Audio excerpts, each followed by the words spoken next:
Hello my dear students, welcome back to my channel Shubham lecturer. जितने भी हमारे student 24 फरवरी को क्लास 12 हिंदी का पेपर देने वाले हैं, उनके लिए आज का ये वीडियो बहुत ही ज़्यादा इम्पोर्टेंट है। देखो स्टूडेंट, आपका पेपर लगातार नज़दीक आ रहा है। ऐसे में मैंने आपके लिए 12th हिंदी के 20 ऐसे टॉपिक को ढूंढा है जो आपके बोर्ड एग्जाम के लिए बहुत ज़्यादा इम्पोर्टेंट है। तो क्लास 12 हिंदी में मात्र ये 20 टॉपिक पढ़ लो, 100 में 100 आप लोग लेकर आओगे। पूरे हिंदी में बस आपको इतना ही पढ़ना है। मैं पूरे हिंदी का आज ऑपरेशन करने वाला हूं, क्योंकि आप सभी को पता है हिंदी एक स्कोरिंग सब्जेक्ट है भैया। इसमें 100 में 95 प्लस लाना कोई बड़ी बात नहीं है, क्योंकि इसमें बहुत सारे टॉपिक ऐसे हैं जो फिक्स होते हैं।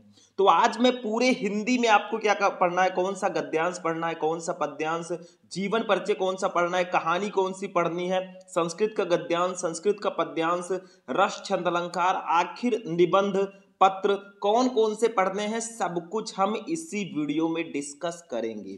तो इस बार भैया 2025 में 95 प्लस की है गारंटी।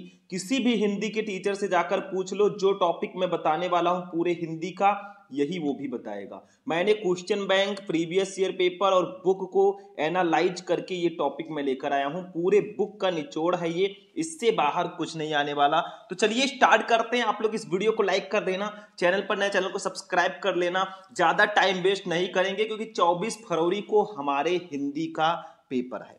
देखो सारी चीजें हम लोग डिस्कस करेंगे। यहाँ पे आप लोग देख लो, गद्यांश किस चैप्टर से आएगा, पद्यांश किस चैप्टर से, कहानी कौन सी आएगी, उसके बाद में आगे भी हम डिस्कस करेंगे। देखो ये संस्कृत का गद्यांश पद्यांश कहाँ से आएगा, रस छंद अलंकार कौन सा आएगा, पत्र लेखन, और ये 100% फिक्स टॉपिक आपके कौन कौन से हैं, इन सभी को हम आज डिस्कस करने वाले हैं। तो चलिए एक एक करके सबको जानते हैं, ध्यान से समझना। सबसे पहले हमें यह जानना होगा भैया कि हमारा हिंदी का पेपर 2 खंड में होता है, एक खंड का, दूसरा खंड खा। तो खंड का की पहले हम लोग बात करेंगे। टोटल 50 नंबर का खंड का होता है और 50 का ही खंड खा भी होता है, ठीक है। तो देखो ध्यान से समझो। सबसे पहले हिंदी के बहुविकल्पीय प्रश्नों की हम लोग बात कर लेते हैं, क्योंकि 10 नंबर के आपके स्टार्टिंग में यही आते हैं, हिंदी के बहुविकल्पीय प्रश्न, ठीक है। अब दो टाइप के क्वेश्चन आते हैं। एक तो आपका हिंदी गद्य का इतिहास रहेगा, इससे 5 नंबर के ऑब्जेक्टिव क्वेश्चन आएंगे। दूसरा आपका काव्य साहित्य का इतिहास रहेगा, इससे 5 नंबर के क्वेश्चन आएंगे।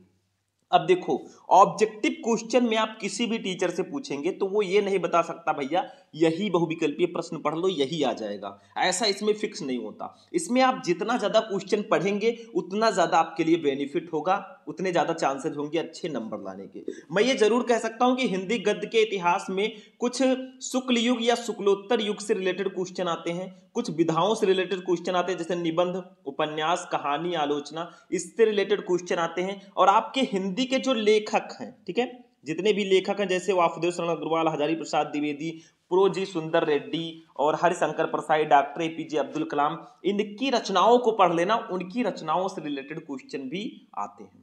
तो ये मैं कह सकता हूं, तो हिंदी गद्य का इतिहास में ऐसे ऑब्जेक्टिव क्वेश्चन आएंगे। इसमें कोई नहीं बता सकता भैया यही वाला पढ़ लो। हाँ, हिंदी में 100% फिक्स वाले टॉपिक भी हैं जो मैं आगे बताने वाला हूं, बस ध्यान से वीडियो को देखना, अभी तो शुरुआत है, आगे आगे देखिए होता है क्या। इसके बाद में काव्य साहित्य के इतिहास में आपका जैसे आधुनिक काल, जैसे भारतेंद्र युग, द्विवेदी युग, छायावादी युग, प्रगतिवादी युग, नई कविता, इससे रिलेटेड 5 नंबर के क्वेश्चन आएंगे। देखो हिंदी के बहुविकल्पीय प्रश्नों को आप लोग सर्च करेंगे यूट्यूब पर, आपको वीडियो मेरा मिल जाएगा, आप लोग सर्च करना class 12 Hindi important objective question Shubham lecturer, आपको बहुविकल्पीय प्रश्नों का वीडियो मिल जाएगा। जितना ज्यादा बहुविकल्पीय प्रश्न आप पढ़ोगे उतने ज्यादा चांसेज आपके नंबर लाने के ज्यादा होंगे, ठीक है। चलो अब आगे के जो टॉपिक है उनमें लगभग लगभग चीजें फिक्स होती हैं, बस आप लोग थोड़ा ध्यान से पढ़ना, ठीक है। महत्वपूर्ण गद्यांश की अगर हम लोग बात करें भैया, तो टोटल 10 नंबर के गद्यांश आते हैं, और इसमें 3 चैप्टर या 4 चैप्टर मेरे हिसाब से बहुत इंपॉर्टेंट हैं। एक आपका राष्ट्र का स्वरूप है, एक अशोक के फूल, एक भाषा और आधुनिकता, एक और है, इसको भी लिख देना, निंदा रस, ठीक है। अगर आप इन चैप्टर के गद्यांश को पढ़ लेते हैं भैया, कुछ पढ़ने की जरूरत नहीं है, आपका 10 नंबर बिल्कुल फिक्स रहेगा। और गद्यांश पर मैं स्पेशल क्लासेज आपको दे चुका हूं। टॉप 5 गद्यांश में बता चुका हूं। आप लोग सिर्फ सर्च करना क्लास 12 हिंदी इंपॉर्टेंट गद्यांश शुभम लेक्चरर, आपको वीडियो मिल जाएगा। कोई भी टॉपिक सर्च करना है, पीछे शुभम लेक्चरर लगा दो, आपको क्लास मिल जाएगा। ये जो 4 चैप्टर मैंने लिखे हैं ना, इन्हीं 4 चैप्टर से गद्यांश बार बार पूछे जाते हैं। जैसे आपका राष्ट्र का स्वरूप है, ये वासुदेव शरण अग्रवाल जी का चैप्टर है। अशोक के फूल हजारी प्रसाद द्विवेदी जी का। भाषा और आधुनिकता प्रो जी सुंदर रेड्डी जी का। और निंदा रस हरिशंकर प्रसाद जी का। इन्हीं 4 चैप्टर के आप गद्यांश को तैयार कर लो, ये 10 नंबर कोई काट ही नहीं सकता। महत्वपूर्ण गद्यांश पर मैंने वीडियो बनाया है, इनका आप लोग सिर्फ गद्यांश को पहचानना सीख जाओ, गद्यांश सॉल्व करने में कोई प्रॉब्लम आपको नहीं होने वाली है। तो इन 4 चैप्टर के गद्यांश आप लोग पढ़ लेना। अभी आगे आगे मैं सारी चीजें बताऊंगा। इसके बाद में पद्यांश की हम लोग बात करते हैं, महत्वपूर्ण पद्यांश की। ठीक है, ये किस चैप्टर से आ सकते हैं? देखो 3 4 चैप्टर 5 चैप्टर इसमें ज्यादा इंपॉर्टेंट है, क्योंकि पद्यांश भी आपके 10 नंबर के आते हैं और पद्यांश पर भी मैं आपको क्लासेस प्रोवाइड करा चुका हूं। ऐसा कुछ नहीं बचा है जिस पर मैंने आपको क्लास न दिया हो। अब आप नहीं देखते तो इसमें गलती सारी की सारी आपकी है। आपको करना क्या है, सर्च करके सारी चीजें देखना है। जब तक किसी चीज को पाने का आप ट्राई नहीं करोगे, आप उसको नहीं पा सकोगे। ठीक है, तो इसमें देखिए पद्यांश में कुछ चैप्टर बहुत इंपॉर्टेंट है, जैसे पवन दूतिका, अयोध्या सिंह उपाध्याय जी का पवन दूतिका, और मैथिली शरण गुप्त जी का कैकेयी का अनुताप, जयशंकर प्रसाद जी का श्रद्धा मनु, गीत हमारे महादेवी वर्मा जी का, और नौका विहार सुमित्रा नंदन पंत जी का। इन 5 चैप्टर के अगर आप पद्यांश पढ़ लेते हो, मतलब इसमें जितने भी पंक्तियां हैं उनका हिंदी मीनिंग आप समझ लेते हो, उनको पहचानना सीख जाते हो ना, 10 नंबर आपका कोई काट ही नहीं सकता। जिसमें से आपके जो स्टार्टिंग के 3 चैप्टर हैं ये बहुत इंपॉर्टेंट है, पवन दूतिका, कैकेयी का अनुताप और श्रद्धा मनु। इसको तो बिल्कुल भी आप लोग मिस मत करना, नहीं तो आपका 10 नंबर भी मिस हो जाएगा। ठीक है, और पद्यांश पर भी मैं क्लासेस दे चुका हूं, मैं आपको पेपर्स भी लगातार प्रोवाइड करा रहा हूं, सारी चीजें आपको प्रोवाइड कराई जा रही है हमारे चैनल शुभम लेक्चरर पे। तो सारी की सारी चीजें आपको खूब ध्यान से देखना है, इन सबको पढ़कर जाना है, और इस बार 24 फरवरी को हिंदी में टॉपर बन के आना है। अब चलते हैं भैया जीवन परिचय पर। ये जो टॉपिक होता है ये 100% फिक्स होता है।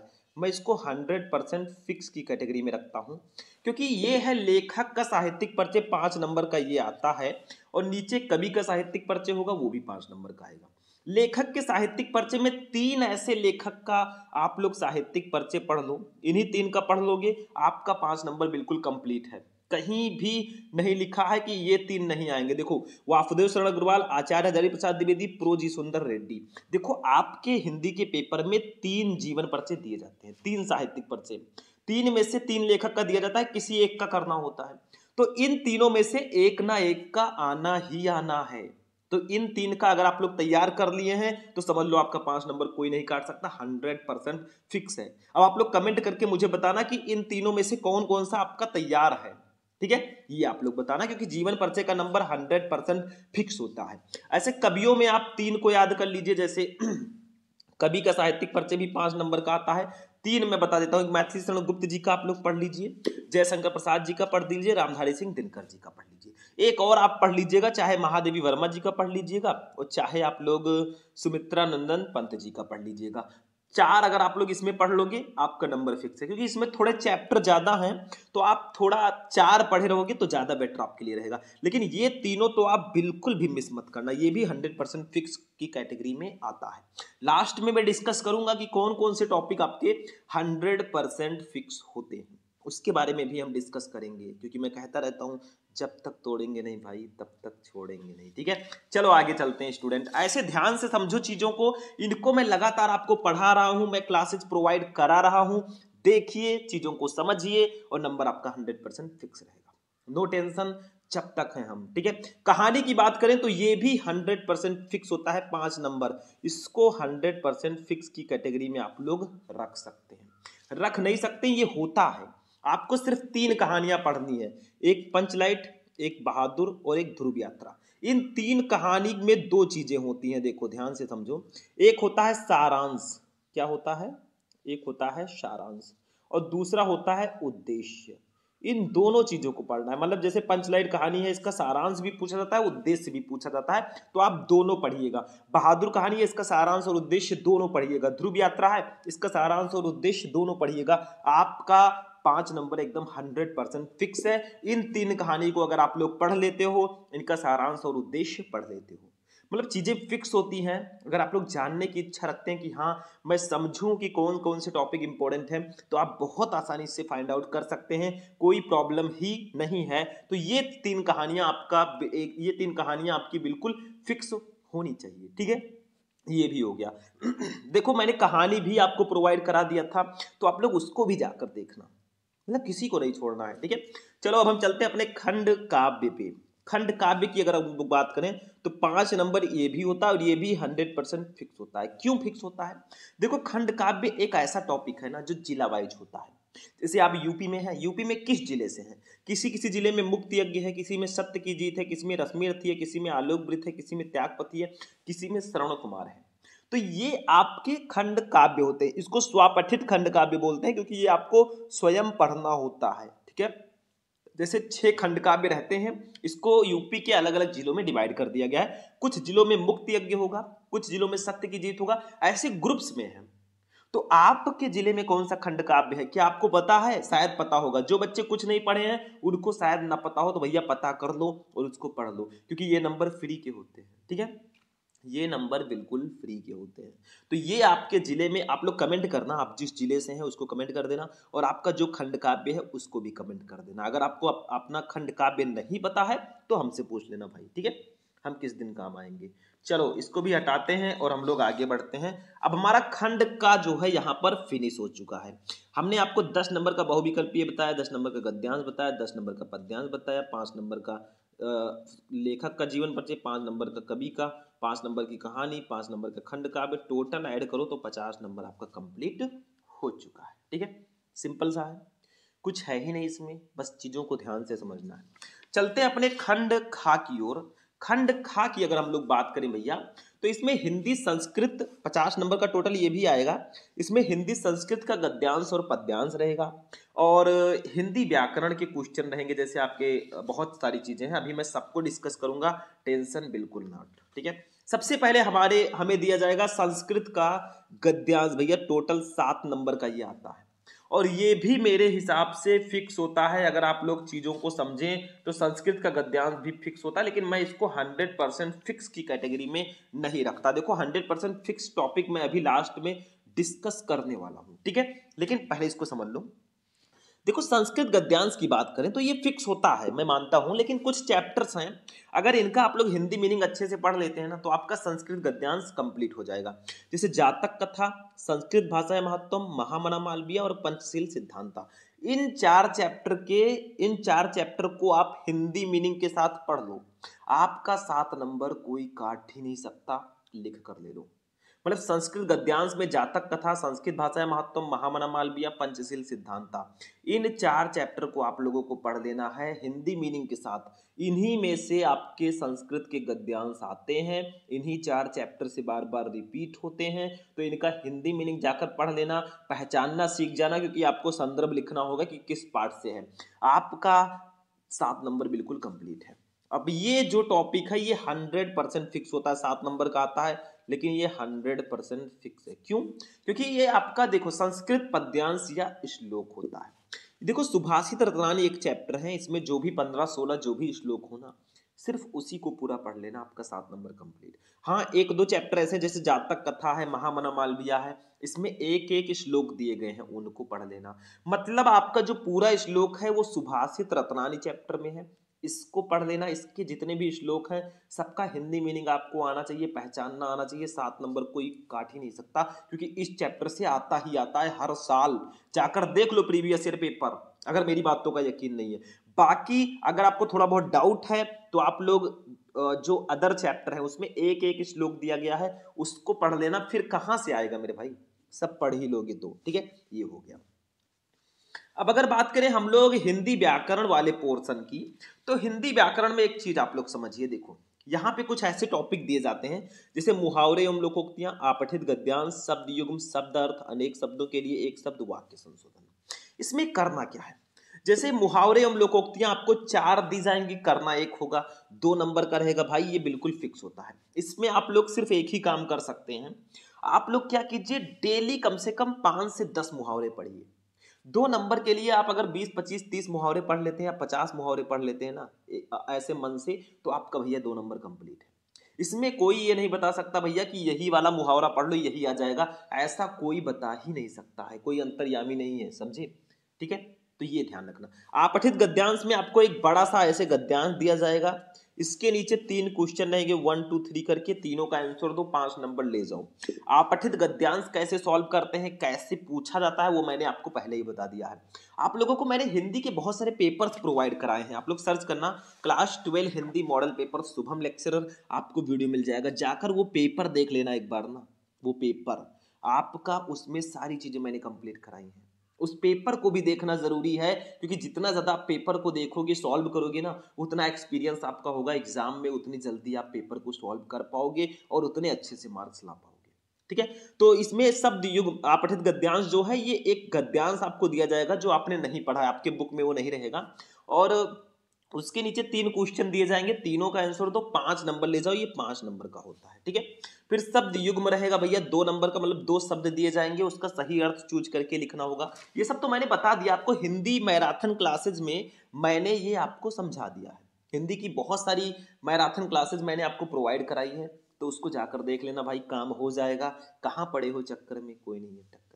ठीक है, इसके बाद में शब्द अर्थ यानी कि अनेकार्थी शब्द, ये भी 2 नंबर का आता है, ये भी आपको ज्यादा से ज्यादा क्वेश्चंस पढ़ना है। देखो इन सब टॉपिक के जितने क्वेश्चन आप पढ़ोगे, जितना प्रैक्टिस करोगे क्वेश्चंस का ना, उतने ज्यादा चांसेस होंगे आपके ज्यादा नंबर लाने के। तो इसमें एक ही तरीका है मेरे भाई कि आप लोग क्वेश्चन को ज्यादा से ज्यादा पढ़ो, चाहे आप क्वेश्चन बैंक ले लो, चाहे बुक ले लो, और क्वेश्चंस को जितना ज्यादा पढ़ोगे ना, उतना ज्यादा चांसेस होंगे आपके नंबर लाने के। फिर अनेक शब्दों के लिए एक शब्द की बात करें तो 2 नंबर का ये भी आता है मेरे भाई। ठीक है, इसमें भी आप क्वेश्चन ज्यादा पढ़ो, और वाक्य संशोधन भी 2 नंबर का आता है। ये हिंदी व्याकरण के वो टॉपिक्स हैं जो 2-2 नंबर और 5 नंबर में आते हैं, तो इनको आप लोग बिल्कुल से मिस मत करना। ठीक है, 10वां टॉपिक था ये, सॉरी ये, हाँ ये 15वां टॉपिक था। अब अपने नेक्स्ट टॉपिक पे चलते हैं। ये देखो भैया, रस छंद अलंकार आ चुका है हमारा। रस छंद अलंकार तीनों मिलकर 6 नंबर के आते हैं। जैसे हमारा रस आ गया, ठीक है, रस में आपको ये 2 नंबर का आता है। कुछ रस मैं बता देता हूं, उसको पढ़ लेना, आपका 2 नंबर कंप्लीट। जैसे श्रृंगार रस, हास्य रस, करुण रस, वीर रस। अगर आप इन चारों रस को पढ़ लोगे ना परिभाषा और उदाहरण के साथ, तो आपका 2 नंबर कोई काट ही नहीं सकता। देखो रस छंद अलंकार तीनों को मैंने एक ही वीडियो में पढ़ा रखा है, आप लोग सर्च करना रस छंद अलंकार शुभम लेक्चरर, आपको वीडियो मिल जाएगा। जाकर अगर वो वीडियो देख लोगे ना, ये 6 नंबर आपका बिल्कुल कंप्लीट है, कोई काट ही नहीं सकता। जितने रस, जितने छंद, जितने अलंकार हैं, तीनों को मैंने एक ही वीडियो में समझाया है, तो जाकर देख लेना। ठीक है, छंद में आपको 3 पढ़ना है, दोहा, सोरठा, चौपाई। इन तीनों को पढ़ लोगे तो आपका ये भी 2 नंबर फिक्स रहेगा। 100% फिक्स मैं बोल रहा हूं, ये ध्यान रखना, 100% फिक्स नंबर। ठीक है, आगे देखो अलंकार की अगर हम लोग बात करें, तो अलंकार में भी 4-5 अलंकार बहुत इंपॉर्टेंट है।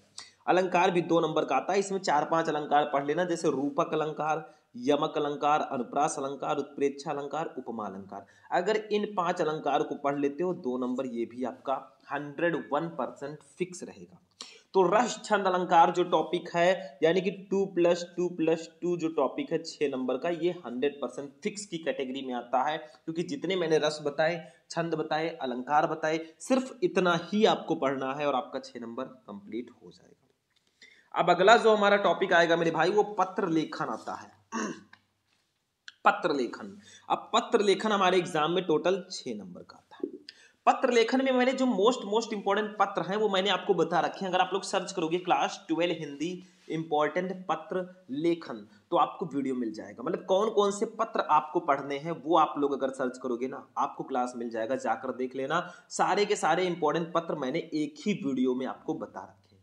ठीक है, तो बिल्कुल भी मिस मत करना, जाकर जरूर देखना उस क्लास को। ठीक है, अब देखो किस प्रकार के पत्र आते हैं। जैसे नियुक्ति आवेदन पत्र, आपको किसी दूसरे पद पर नियुक्ति अपने आप को कराना है, तो आपको एक आवेदन पत्र लिखना है, उससे रिलेटेड पत्र आते हैं। दूसरा, बैंक में किसी व्यवसाय के लिए ऋण प्राप्त करने का आवेदन पत्र, मतलब आपको बैंक में किसी बिजनेस के लिए ऋण लेना है, हाँ ऋण लेना है, लोन लेना है, तो आपको आवेदन पत्र लिखना है, ये भी बहुत इंपॉर्टेंट है। अपने नगर या गांव की सफाई हेतु संबंधित अधिकारी को प्रार्थना पत्र, मतलब आप जहां रहते हैं वहां नगर या गांव की सफाई के लिए संबंधित अधिकारी को प्रार्थना पत्र, तो 3 टाइप के पत्र आते हैं, ठीक है। मैंने पत्र लेखन का एक स्पेशल क्लास आपको प्रोवाइड कराया है, तो जाकर जरूर देखना मेरे भाई, काम हो जाएगा। पत्र लेखन आपका 6 नंबर बिल्कुल कंप्लीट रहेगा। पत्र लिखने का तरीका समझो, आपको नंबर पूरा मिलेगा। नो टेंशन, लिखते आप थोड़ा बहुत उसी से रिलेटेड हो फिर भी नंबर मिल जाएगा। सिर्फ सीक्वेंस समझना है कैसे पत्र को आखिर लिखा जाता है, ठीक है। निबंध की अगर हम लोग बात करें तो पूरे 9 नंबर का ये निबंध आता है। इसमें 5 निबंध मैं बता देता हूं जो ज्यादा इंपॉर्टेंट है, जैसे पर्यावरण प्रदूषण समस्या और समाधान, भारत में बेरोजगारी की समस्या, विज्ञान वरदान या अभिशाप, भारत में जनसंख्या वृद्धि की समस्या और आतंकवाद समस्या और समाधान। ये 5 निबंध बहुत इंपॉर्टेंट है। देखो निबंध पर मैं एक स्पेशल क्लास दे चुका हूं, टॉप 10 निबंध मैंने एक ही वीडियो में बता रखा है। आप लोग सर्च करोगे क्लास 12 हिंदी इंपॉर्टेंट निबंध शुभम लेक्चरर, आपको वीडियो मिल जाएगा। कैसे निबंध लिखना है वो भी मैंने उसमें बताया है, तो आप लोग एक बार जरूर जाकर देखना मेरे अकॉर्डिंग, ठीक है, क्योंकि निबंध है ही इतना इंपॉर्टेंट टॉपिक। 9 नंबर का पूरे आता है, इसको आप बिल्कुल मिस कर नहीं सकते, क्योंकि 9 नंबर कौन छोड़ना चाहेगा मेरे भाई। तो ये सारी चीजें आप लिखिए। निबंध में मेन होता है हेडिंग, अगर आप लोग हेडिंग अच्छे से डाल दिए, रूपरेखा, प्रस्तावना और लास्ट में उपसंहार, बीच में निबंध से रिलेटेड हेडिंग ना, तो आपको नंबर मिल जाएगा। हेडिंग इसमें देखा जाता है। तो ये था क्लास 12 हिंदी का ये लास्ट टॉपिक था हमारा। यहीं पर 50 नंबर का खंड खा भी फिनिश होता है। अब देखिए स्टूडेंट, ये हमारे 20 टॉपिक तो हो गए, लेकिन अब हम जानेंगे कि हिंदी में हमारे 100% फिक्स टॉपिक कौन कौन से हैं। देखो पूरे क्लास को देखने के बाद एक निचोड़ जो मैंने निकाला है कि हाँ कुछ ऐसे टॉपिक हिंदी में हैं जो 101% फिक्स होते हैं, उसको भी जान लेते हैं। देखो मैंने आपको बताया लेखक का साहित्यिक परिचय 5 नंबर का आता है। इसमें मैंने बताया वासुदेव शरण अग्रवाल, आचार्य हजारी प्रसाद द्विवेदी और प्रो जी सुंदर रेड्डी जी का पढ़ लो, आपका 5 नंबर कंप्लीट। ये 100% फिक्स होता है। कवि का साहित्यिक परिचय 5 नंबर का, जैसे मैथिली शरण गुप्त मैंने बताया और जयशंकर प्रसाद मैंने बताया, एक और मैंने बताया है, ठीक है। तो 3 जो आपके जीवन परिचय हैं कवि में, उसको पढ़ लो, आपका ये भी नंबर बिल्कुल फिक्स रहेगा। यानी कि कौन कौन से मैंने बताए थे, मैथिली शरण गुप्त, जयशंकर प्रसाद और रामधारी सिंह दिनकर जी का, ठीक है। इन तीनों का पढ़ लो, 100% फिक्स है, ये आने वाले हैं। कहानी में मैंने बताया पंचलाइट बहादुर ध्रुव यात्रा को पढ़ लो, 5 नंबर ये भी आपके कंप्लीट है, ठीक है। खंड काव्य में जो आपके जिले में है उसी खंड काव्य को पढ़ना भैया, 5 नंबर ये भी आपका फिक्स है। संस्कृत पद्यांश या श्लोक में मैंने बताया था कि आप सुभाषित रत्नानी चैप्टर के सारे श्लोक पढ़ लो और जो कुछ चैप्टर हैं उसके श्लोक पढ़ लो, 7 नंबर ये भी कंप्लीट। रस छंद अलंकार मैंने बताया कौन कौन से रस, कौन कौन से छंद, कौन कौन से अलंकार पढ़ना है, ये भी 6 नंबर कंप्लीट। टोटल जोड़ो तो 5 5 10 5 15 5 20 7 27 6 33 नंबर के टॉपिक जो हैं 100% फिक्स होते हैं। मतलब ये 33 नंबर आपके कहीं नहीं जाने वाले, लिखे ही लिखे हैं कि आपको मिलना ही मिलना है मेरे भाई। मतलब आपको पास तो यही टॉपिक करा देंगे, बाकी तो आपको मेहनत करना है कि आप टॉपर बनकर आए, ठीक है। तो ये 100% फिक्स होते हैं हमारे हिंदी में। तो आज हमने आपको बताया 12th हिंदी के 20 ऐसे महत्वपूर्ण टॉपिक जो हर साल आपके बोर्ड एग्जाम में आते हैं। मैंने सारी चीजें बताई, कौन सा आपको गद्यांश पढ़ना है, कौन सा पद्यांश, कौन सा साहित्यिक परिचय, कौन सी कहानी, कौन सा खंड काव्य, कौन सा संस्कृत गद्यांश, रस छंद अलंकार, सारी चीजें हमने डिस्कस की। पूरे हिंदी का हमने ऑपरेशन कर दिया भैया, ऐसा क्लास बार बार नहीं मिलने वाला, ठीक है। तो आज का क्लास यहीं पर फिनिश होता है। इस वीडियो को लाइक कर देना, चैनल पर नए चैनल को सब्सक्राइब कर लेना। मिलते हैं फिर नेक्स्ट वीडियो में नेक्स्ट टॉपिक के साथ, तब तक के लिए जय हिंद।